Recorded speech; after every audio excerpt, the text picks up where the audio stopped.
ॐ गजाननं भूतगणाधिसेवितं कपीथजम्बूफलचारुभक्षणम् उमासुतं शोकविनाशकारकं नमामि विघ्नेश्वरपादपङ्कजम्। कृष्णाय वासुदेवाय हरिये परमात्मने प्रणतक्लेशनाशाय गोविंदाय नमो नमः। ओम श्री महापुरुष देवाय नमः। ओम श्री गुरुदेवाय नमः। ओम आनंद स्वरूप भगवान की जय।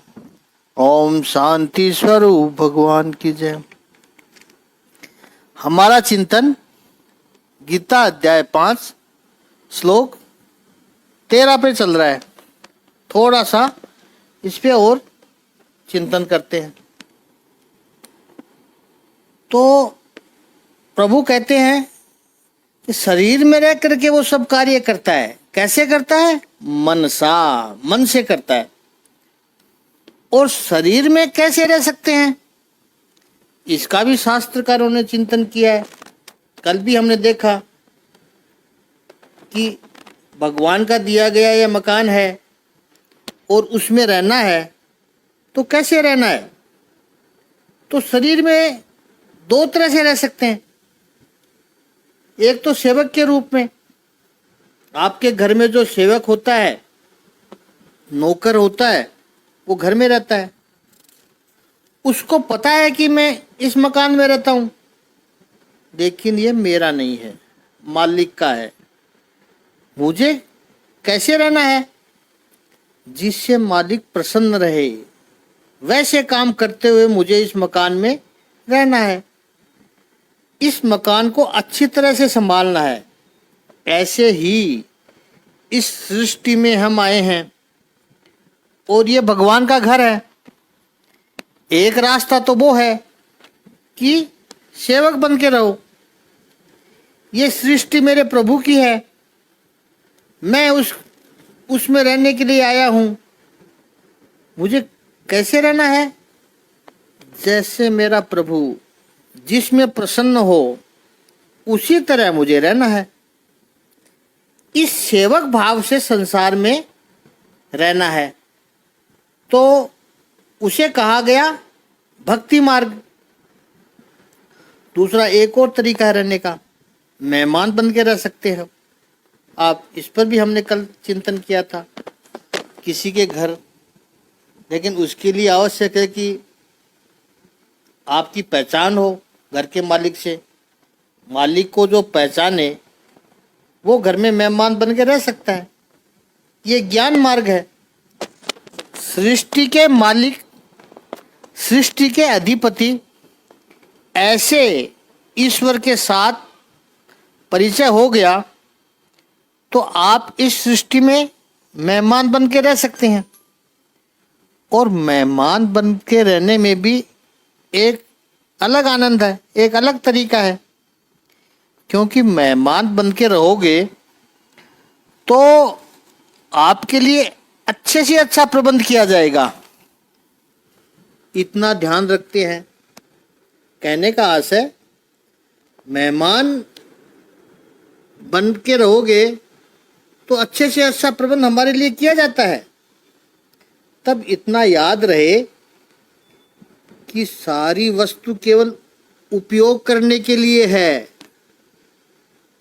जो भी वस्तु है, मैं उसका मालिक नहीं हूं। कुछ दिन उपयोग किया, फिर जब आएंगे तब देखेंगे। तो मेहमान बन के रह सकते हैं, तो ऐसी निर्लिप्तता होनी जरूरी है। ऐसी निष्कामता जिसने जागृत की हो, वो वशी है। और ऐसा व्यक्ति सुखम आस्ति, संसार में सुख में रहने का भी एक तरीका है। ये सुख कौन सा है, यहां तक हमने देखा था कल। इस पर थोड़ा सा चिंतन करेंगे। श्रीमद् भागवत गीता का 5वां अध्याय और उसके 13वें श्लोक का दर्शन हम कर रहे हैं।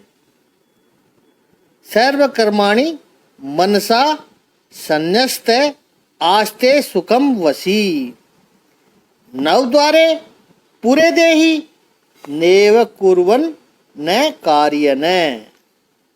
थोड़ा सा इस पे अवलोकन कर ले। 5वें अध्याय के प्रथम श्लोक में अर्जुन ने अपनी जेन्युइन कंसर्न, जो उसके मन में प्रश्न था, अपनी उलझन प्रकट की कि प्रभु आप कर्मयोग की भी महत्ता बताते हो और कर्म संन्यास की भी बात करते हो, तो इन दोनों में से एक जिसमें मेरा निश्चित कल्याण हो वो मुझे बताइए। आपने तो सुना है, तो आपको तो पता होगा कि 3रे अध्याय के भी प्रथम और दूसरे श्लोक में अर्जुन ने यही प्रश्न निर्माण किया था। सांख्य और योग के बारे में, ज्ञान और कर्म योग के बारे में। और वहां तो अर्जुन थोड़ा और अग्रेसिव बात कर रहा था। व्यामिश्रेव वाक्येन बुद्धि मोहसी में, बुद्धि मोहयसी में तदेकम वद निश्चित्य येन श्रेयो अहम आपनुयाम। प्रभु आप जो बात कर रहे हो वो कैसी है? व्यामिश्रेण इव, कंफ्यूज करने जैसी है, और बुद्धि मोहयसी इव, जैसे आप मेरी बुद्धि को मोहित जैसी कर रहे हो। मोहित कर रहे हो नहीं, मोहित जैसी कर रहे हो। तदेकम वद निश्चित्य, उसमें से एक निश्चित श्रेय मेरा हो वो बताइए। 5वें अध्याय के दूसरे श्लोक से प्रभु ने प्रारंभ करते हुए कहा कि संन्यास है कर्म योगस्य निःश्रेयस्य करो उभौ। अर्जुन, कर्म संन्यास हो या निष्काम कर्म हो, निष्काम कर्म योग हो, दोनों मनुष्य के लिए निभेये यानी कल्याण, कल्याण करने वाले हैं। लेकिन तू पूछ रहा है तो हमेशा उत्तर पूछने वाले को दिया जाता है, उत्तर तो उसी को मिलेगा जो प्रश्न पूछ रहा है। यह बात शास्त्रों में हमेशा याद रखनी है। किसी को दिया गया उत्तर आपके लिए भी है ऐसा मान लोगे तो कदाचित हानि होने की संभावना हो सकती है। सयाना व्यक्ति प्रश्न पूछने वाले को ही सही उत्तर देता है, उसके लिए ठीक हो वो उत्तर देता है, उसका भला बुरा सोचकर ही उत्तर देता है। तो भगवान श्री कृष्ण जो जगत गुरु है, प्रश्न अर्जुन पूछ रहा है, इसलिए अर्जुन से कहा कि अर्जुन कर्म संन्यास से कर्मयोग विशेष है। थोड़ा सा पूर्वालोकन कर रहे हैं हम, जो जिन्होंने नया नया सुना है बात उनके लिए। और फिर समन्वय करते हुए कहा कि जो व्यक्ति निष्काम कर्म करते समय न द्वेष्टि न कांडच्छति, न किसी का द्वेष करता है और न ही किसी प्रकार की आकांक्षा रखता है, और निर्द्वंदो ही महाभावो, जो निर्द्वंद है, बियॉन्ड डायलेक्टिक्स, उसे तो नित्य सन्यासी समझे। और फिर उनमें हमने अंतर देखा था, नित्य सन्यासी और नाम सन्यासी में हमने भेद किया था। केवल जो कहने के लिए सन्यासी है वो, लेकिन जो नित्य सन्यासी है वो सुखम बंधात प्रमुच्यते, वो सारे बंधनों से सुखपूर्वक मुक्त हो जाता है।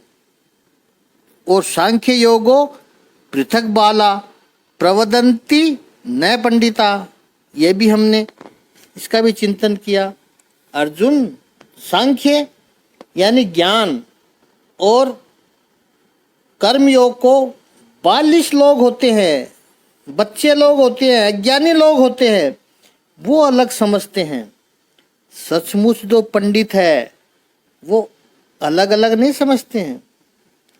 किसी भी एक मार्ग को पकड़ लो, वो दोनों को प्राप्त कर लेता है, क्योंकि लक्ष्य जो है वो एक ही है। सांख्य से जो स्थान प्राप्त होता है वही कर्म योग से पाया जाता है, और इन दोनों में जो एकता को देखता है वही सच्चा ज्ञानी है। कर्म योग के बिना कर्म संन्यास को पाना कठिन है, लेकिन जो कर्मयोगी है वो ब्रह्मान चिरेण अधिगच्छति। कर्मयोगी व्यक्ति ब्रह्म को तुरंत पा लेता है। यह चर्चा जब आगे चली और 12वें श्लोक में प्रभु ने फिर कहा कि जो योगी है यानी कर्मयोगी है वो सारे कर्म फलों का त्याग करके कर्म के फल का भी त्याग करता है, और मैंने कर्म किया और कर्म के फल का त्याग किया, ये दोनों प्रकार के अहंकार का भी त्याग करता है। और इतना जब कर लिया तो शांति मापनोति, नैष्टिकीम, नैष्टिक शांति प्राप्त करता है। और दूसरी तरफ अयुक्त काम कारेण फले सक्तो निबध्यते, दूसरी तरफ जो कर्मयोगी नहीं है वो काम कारेण कामना से कर्म करते रहता है और फल में आसक्त होकर बंधन में पड़ता है। इतना हमने अच्छी तरह से चिंतन किया। अब 13वें श्लोक का दर्शन हम कर रहे हैं। सर्वकर्माणि मनसा संन्यास्ते सुखम वसी, सभी कर्मों को संन्यास्य, कैसे? मनसा। हमने कल देखा कि भगवान श्री कृष्ण जो बात करते हैं वो बड़ी प्रैक्टिकल बात करते हैं। कर्म मात्र को जो मनसा संन्यास्य, मन से जो छोड़ता है, भगवान श्री कृष्ण जानते हैं कि जब तक जीवन है, देहधारी है, तब तक कर्म को पूर्ण रूप से छोड़ नहीं सकते हैं। अर्जुन, कर्म को यदि छोड़ दिया तो तुम्हारी शरीर यात्रा भी नहीं चलेगी। कर्म तो करना ही पड़ेगा। तो फिर कर्म त्याग जो बता रहे हैं वो कैसा है, वो कैसे हुआ?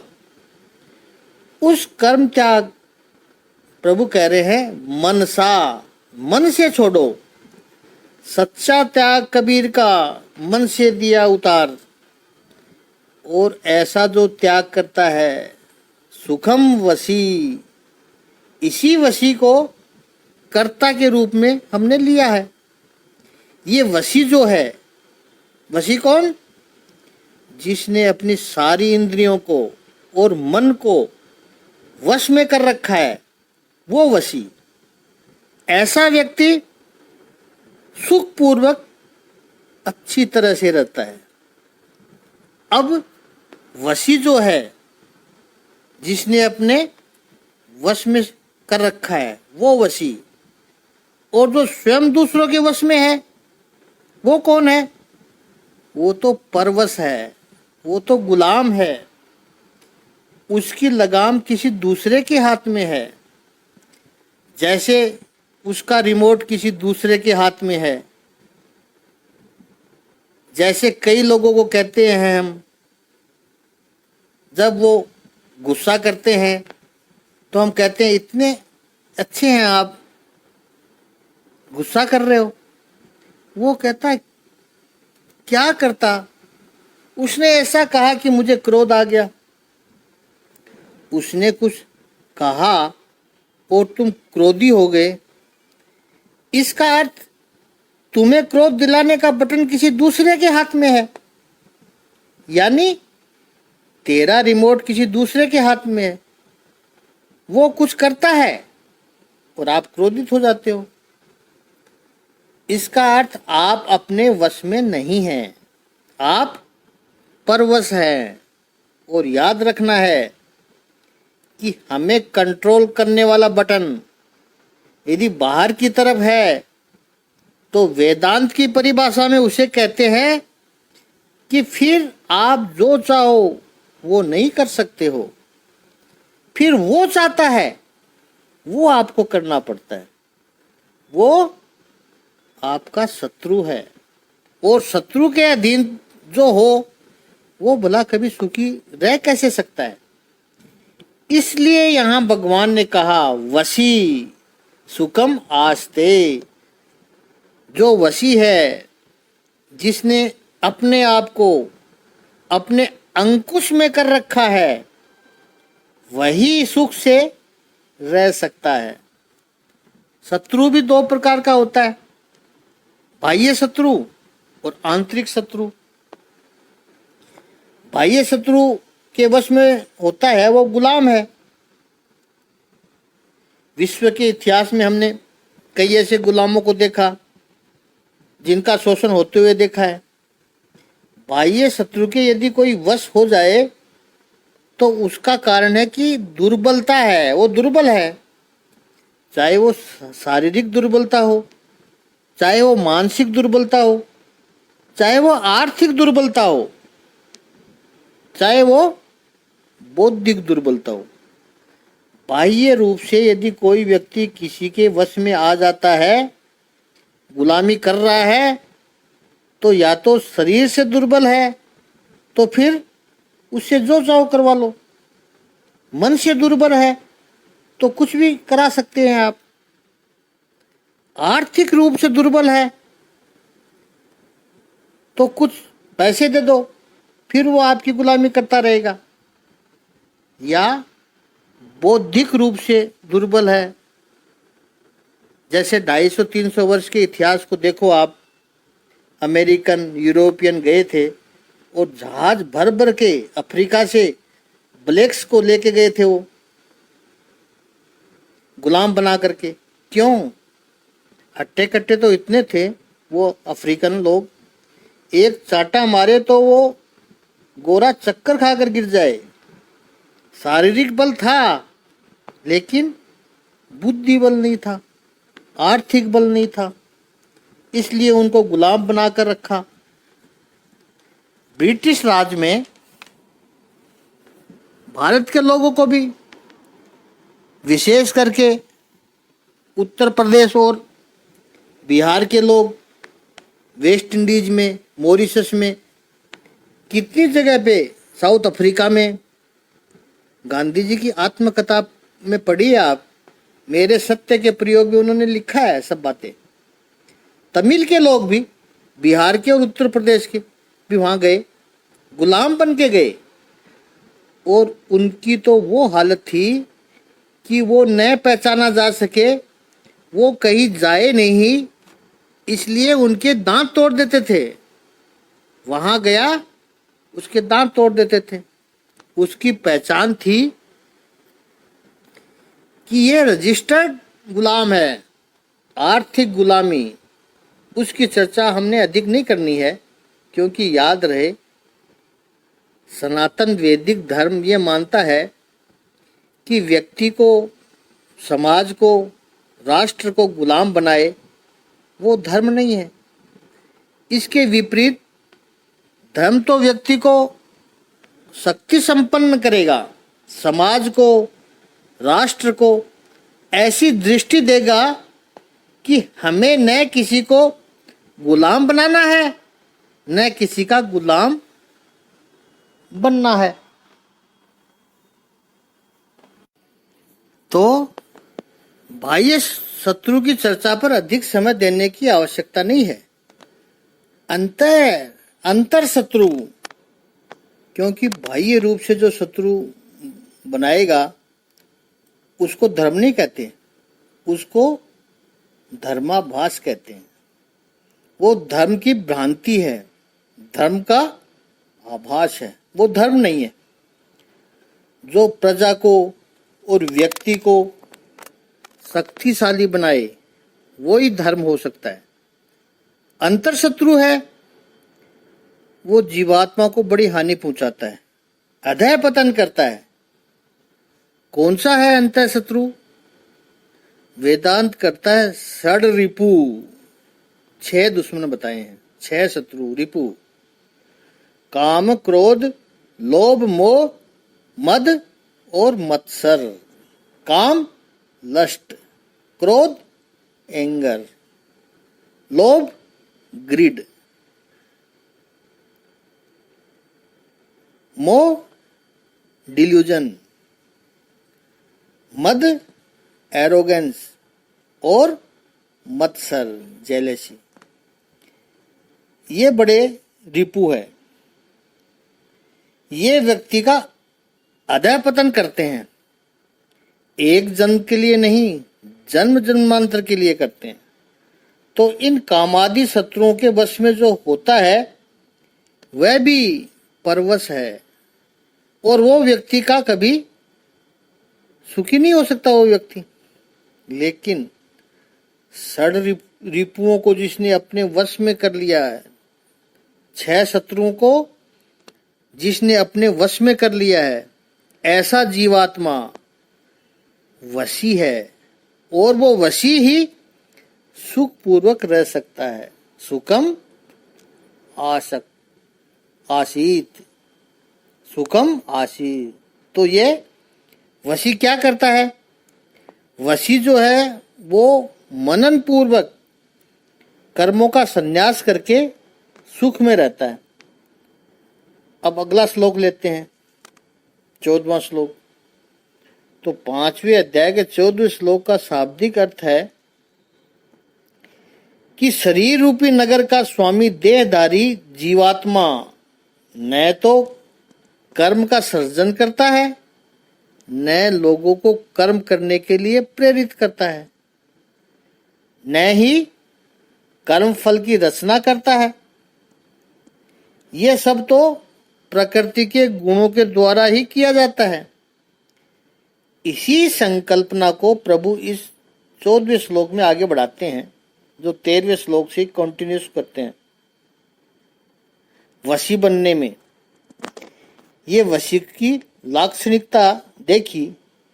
सभी इच्छा होती है कि ये तो बनना चाहिए हमें, लेकिन उस मार्ग में विघ्न क्या है, क्या दिक्कत है, और उसको कैसे पार किया जाए, वो आगे प्रभु बताते हैं। न कृतित्वम न कर्माणि लोकस्य सृजति प्रभु, न कर्मफल संयोगम स्वभावस्तु प्रवर्तते। प्रभु जो परमेश्वर है वह लोकस्य यानी मनुष्य लोक में न कृतित्व, न कृतित्वम कर्तापन, न कर्माणि कर्म को भी, और न कर्म फल संयोगम। कर्ता और कर्म फल का संयोग होता है, वह है सृजति, रचना नहीं करते हैं। तो क्या कहा प्रभु ने? भगवान न तो कर्तापने की रचना करते हैं, न कर्मों की रचना करते हैं, और न ही कर्म फलों से संयोग की रचना करते हैं। संयोग की भी रचना नहीं करते। तो फिर ये सब होता कैसे है? स्वभावस्तु प्रवर्तते, स्वभावस्तु प्रवर्तते। ये तो सब स्वभाव बरत रहा है। भगवान सृष्टि की रचना करते हैं, भगवान सृष्टि की रचना करते हैं, अवश्य हैं, इसलिए उनका नाम कहा है प्रभु। संस्कृत व्याकरण के अनुसार जो बनाता है, इतना ही नहीं, जो अच्छी तरह से बनाता है और वह स्वयं बनता है, उसको कहा है प्रभु। सभी धर्मों में यह प्रश्न शुरुआत में आता ही है कि ये सृष्टि कैसे बनी। तो हम बड़ी सरलता से कह देते हैं भगवान ने बनाई, प्रभु ने बनाई। भोले भाले लोग हैं वो मान भी जाते हैं, लेकिन तो तीक्ष्ण बुद्धि के हैं वो पूछेंगे कैसे बनाई प्रभु ने, सामान कहाँ से आया। यदि एक मकान भी आप बनवाओ तो कितना सामान चाहिए, ईंट, चूना, पत्थर, सीमेंट, पानी, लोहा, लकड़ी, पेंट्स, कितनी आवश्यकता पड़ती है, कितनी सारी चीजें चाहिए। तो इतनी बड़ी सृष्टि बनाई तो सामान कहाँ से आया। और यदि आप कहो कि सामान तो था पहले से, पहले कहीं पड़ा हुआ था, तो इसका अर्थ जैसे मकान बनाने वाला कड़िया, जिसको हम बोलते हैं कड़िया होता है, वैसे ही भगवान मकान बनाने वाले बहुत बड़ा कड़िया है क्या, कि सामान पहले से पड़ा था, रीअरेंज किया, सृष्टि बना दी। तो क्या यह भगवान लेकर निकले हो, भगवान निकले हो, तो जो सामान बनाया है वो कोई बड़ा होगा, वो भगवान से भी बड़ा होगा, क्योंकि सामान तो पहले से पड़ा हुआ था। शास्त्र कहते हैं कि भगवान ने सृष्टि बनाई, इसका अर्थ सामान पहले से पड़ा हुआ था यह नहीं है। निमित्त कारण, उपादान कारण, ये वेदांत के शब्द हैं। दो कारण बताएं, उपादान यानी सामान, निमित्त बनाने वाला। जैसे घड़ा यदि बनाए तो ये मिट्टी उपादान कारण है और कुम्हार निमित्त कारण है, ये वेदों की व्याख्या है। किसी भी सृजन के लिए उपादान कारण महत्वपूर्ण होता है।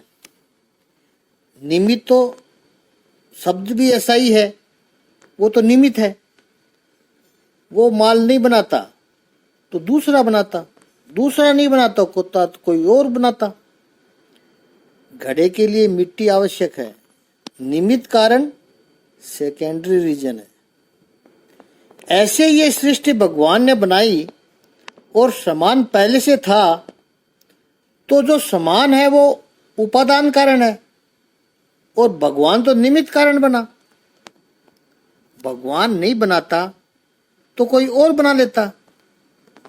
चलो भगवान ने आकर पहले बना ली, बहुत अच्छा किया, नहीं तो भगवान नहीं बनाता तो कोई शैतान आकर बना लेता, तो वो शैतान निमित्त कारण बन जाता।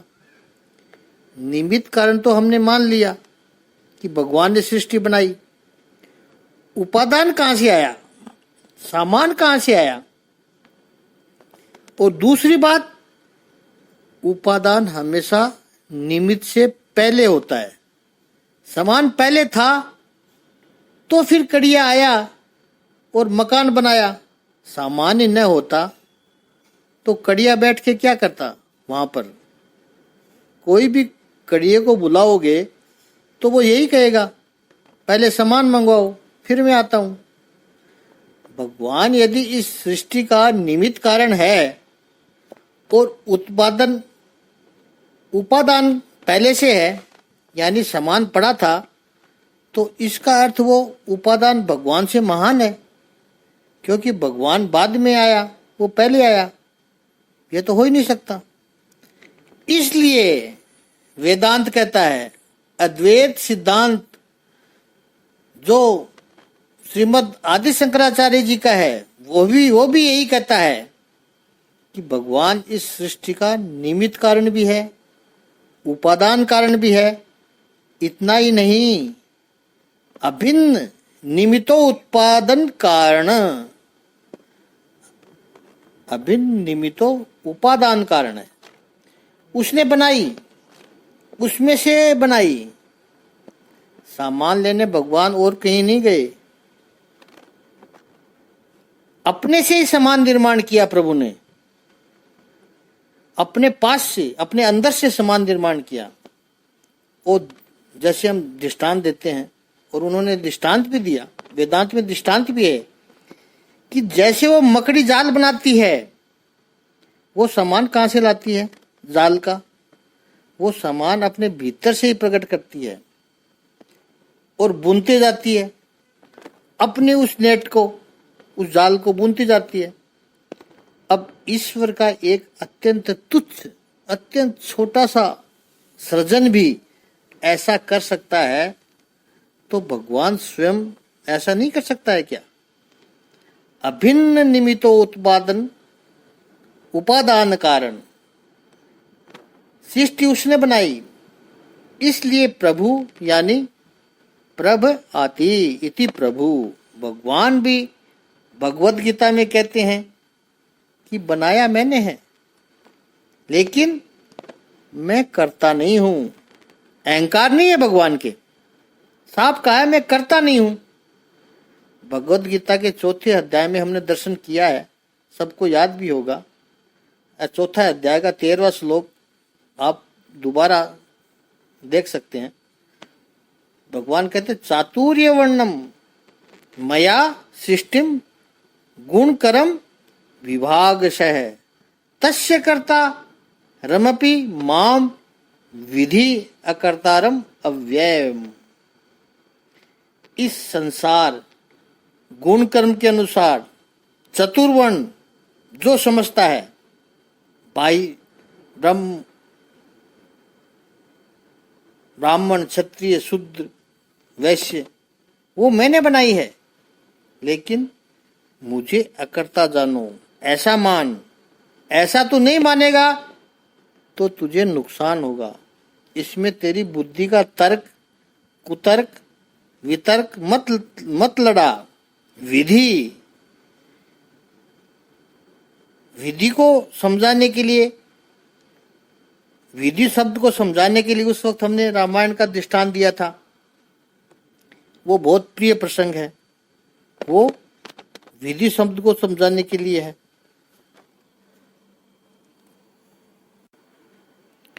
तो रूट तो वही है, विधि यानी टू नो। विधि शब्द आज्ञानार्थ शब्द है, आज्ञा देता है। भगवान श्री रामचंद्र जी और सीता जी वन की ओर चले, तो लक्ष्मण जी कहते हैं मैं भी जाऊंगा। प्रभु ने कहा तुम्हें आवश्यकता नहीं है।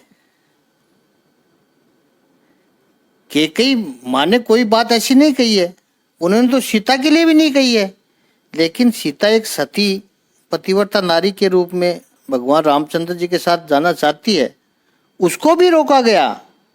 फिर जो उसके हृदय का भाव देखा तो सबने कहा चलो सीता जाएगी।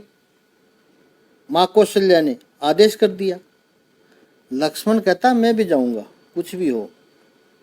भगवान रामचंद्र जी ने कहा लखन एक काम कर, माँ सुमित्रा की आज्ञा लेकर आओ पहले। लक्ष्मण गए तो हैं, लेकिन कहते हैं कि आप कह रहे हो तो मैं जा रहा हूं प्रभु, माँ से पूछने जाता हूं, लेकिन अगर माँ अनुमति नहीं देगी फिर भी मैं जाऊंगा आपके साथ, ये देख लीजिए आप।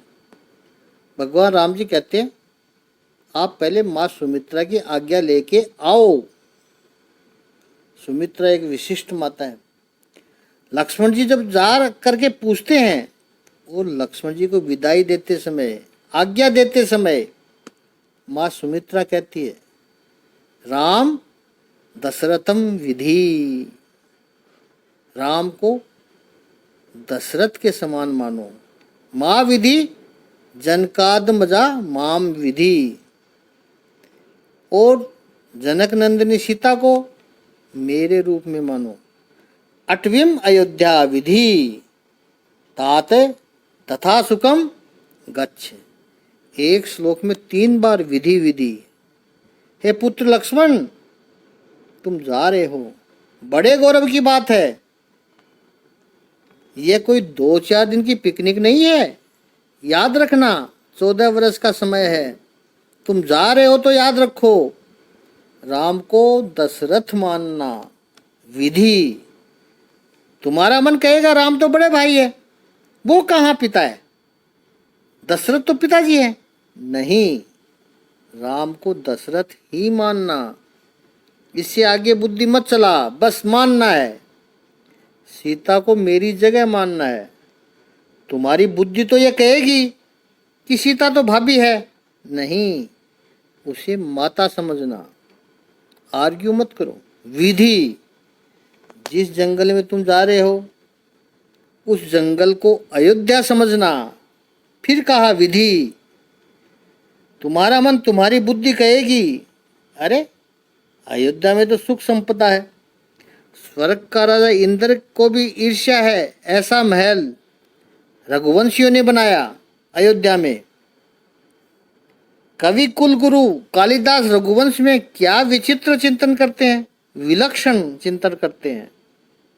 ऐसा अयोध्या को मैं जंगल मान लूं? आर्ग्यू मत करो, मान लो जैसे मैं कह रही हूं। और अगर तू ऐसा कर लेगा, उससे ज़्यादा तेरा कल्याण कहीं हो ही नहीं सकता है। मुझे नाज होगा इनकी सेवा में तू जा रहा है तो। ऐसे ही प्रभु कहते हैं इस अध्याय में कि चातुर्य वर्णम, 4 वर्ण बनाए मैंने, ब्राह्मण, क्षत्रिय, शूद्र और वैश्य, ये बनाए मैंने हैं, लेकिन इनका कर्ता मुझे मत समझ। और ये तू मान ले, अगर नहीं मानेगा तेरा नुकसान है। आर्ग्यू मत कर।